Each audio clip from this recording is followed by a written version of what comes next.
Ayan, dahil sa sobrang ganda ng panahon ngayon is napag-isipan namin ni Munamur na mamasyal sa Palabas at kumain dito. Dito kami madalas kumain dahil sa masarap ang kanilang mga pagkain at in front ng beach. So habang pumipili kami ng aming kakainin, ayan, masaya nagkikipagbiruan at nagtatawanan ng aking biyanan at si Munamur. Ayan, mula dito is matatanaw mo ang kagandahan ng beach at malalanghap mo ang simoy ng hangin. At napakaganda rin ng ambience dito sa loob ng restaurant. Ayan o, makikita mo, ang daming kumakain. So, tara na. Tingnan na natin ang kanilang mga menus. At habang hinintay namin ang aming mga in-order, ayan, makikita niyong masaya nagkikwentuhan ang mag-ina. Habang ako naman is masayang pinagmamasdangan albatros. Ayan o, makikita niyo at nagmamasid siya. So, ayan na, dumating na ang aking in-order na cocktail, ang Timmel Nuts. At sila namang mag-ina is ang white wine. Pinili nila yung dry. Ayan ang ating drinks, mukhang talagang refreshing. Makikita niyo ang dried pineapple na naka-decorate. Ayan. Tikman na natin. Ayan, at dahil sa dry ang kanilang in-order na wine, ayan, nagpadagdag sila ng yelo para mas malamig inumin. Ayan, at habang piniprepare nila ang kanilang drink, ayan, at dumating na ang ating hinihintay na fresh oysters. Ayan, oh, tingnan nyo naman. At talagang sariwang-sariwa. At meron siyang kasamang butter at suka na merong onion. At of course, meron din siyang lemon. Ayan na, at kumuha na ng sariwang talaba si Munamur at kumuha na rin ng tinapay niya at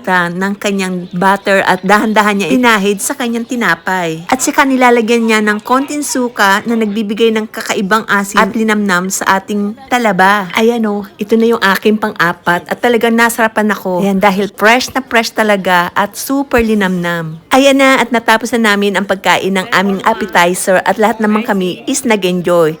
At ayan na, dumating na agad ang aming in-order na main dish. Ayan, order namin is salad ng Thai. Ayan, dahil Lenten season ngayon, kaya ang aming kinain is fish at seafoods lang. Pangalawang beses ko na nga pala itong na-order dito at masasabi kong hindi ako nagsasawa. May kakaibang sarap kasi ang Thai salad na ito. Perfect combination ang freshness at rich flavor. Gustong gusto ko ang mga sahog, lalo na ang smoked salmon at shrimp na nagbibigay ng malinamnam na lasa. At sinamahan pa ng iba't ibang fresh na vegetable na sobrang refreshing sa bawat subo. Ayan si Munamur at kinalat na ang kanyang dressing sa kanyang salad. Pareho nga pala kami ng in-order. Ayan ang ating salad na may kasamang nuts, sweet ginger, wakame, red cabbage, green salad, beans, na pawang masustansya at may toppings ding na sweet cube mangoes at binudburan pa ng chia seeds. At ito pa ang katakam-takam, ang fresh na shrimp at ang salmon niya. Ayan o, tingnan nyo naman, talagang fresh na fresh at talagang malinamnam. Di mo talaga mapipigilan sumubo ng sunod-sunod, lalo na itong salmon na may kakaibang sarap na natutunaw at malinamnam sa bibig. Ayan o, kita nyo naman. Talaga nakaka-enjoy ang bawat subo. Mapapapikit ka talaga sa sarap.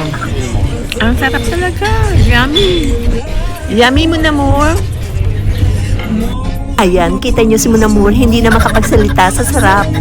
Ang sarap naman kasi talaga. Hindi lang ito isang basta salad, kundi isang pagkain na nakakabusog at nakakapagpasaya. Sa bawat tikim, ramdam mo ang balance ng lasa. May konting lala, tamis at refreshness na talagang babalik-balikan mo. Kaya hindi na nakakapagtaka kung bakit inulit ko na naman ang order ko. Kapag masarap, uulit-ulitin mo talaga. Simple lang pero punong-puno ng sarap. This Thai salad is definitely one of my favorites.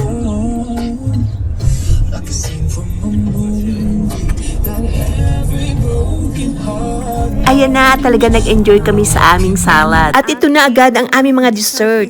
Ayan ang pavlova framboise. May fresh na raspberry toppings at merengue. At ito naman ang kay Munamur, ang cafe gourmand. Ayan, may kasama siyang mga iba't ibang klase ng dessert. O diba, ang sarap talaga. At talagang nag-enjoy si Munamur. Kahit bawal sa kanya, is hindi niya napigilan ang kumain at paulit-ulit na sumubo. Dahil ang importante ay hindi siya masyadong matamis, kaya talagang pwedeng enjoyin talaga. Okay, at aking nantitikman ng ating pavlova. Ayan o, talaga, yung unang subo ko is nahulog, kaya kumuha ulit ako ng kapiraso. Ang sarap talaga, first time ko lang nakaubos ng dessert. Ayan, dahil sa super creamy ng kanyang pinakalaman at ng merengue niya is malasa. Lalo na ang confiture na at fresh na raspberry. Talagang ang linamnam. Ang aming pagkain. Ayan o, simut sarap talaga ang ating dessert. Ayan, at nagbayad na si Munamur. talaga nag-enjoy kami sa pagkain dito sa tabing dagat. Okay, hanggang sa muli po. Ito po si Stella. Bisu-bisu.